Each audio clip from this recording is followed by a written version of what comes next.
Previously on 24. Laszlo's putting classified security codes on the market. What if we're wrong, Jack? Check. Our surveillance system just went dark.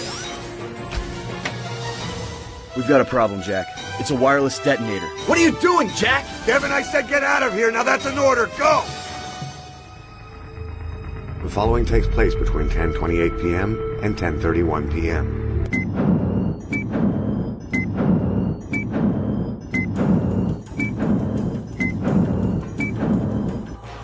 Jack, what are you doing? Did you get the specs on the detonator from CTU? We're not going to get the specs in time. You have to get out of there. We've already lost Laszlo. His computer's our only chance. Nina, I need to salvage what I can from Laszlo's hard drive. Put Jamie on. What do you need, Jack? I'm at Laszlo's computer, but it's passcoded. All right. You're gonna basically crash the system. It's gonna reboot in safe mode, and you'll do a workaround. Copy that. Jamie, I've got less than 2 minutes. Hit Control-Tab, Shift-Control. It should go dark.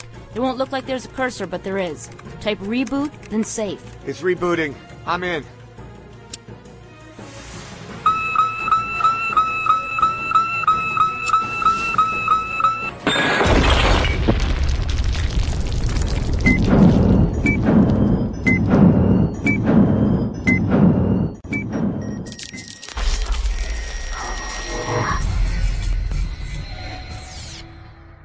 Powered by Degree Men. More power than you need. One day you'll need it.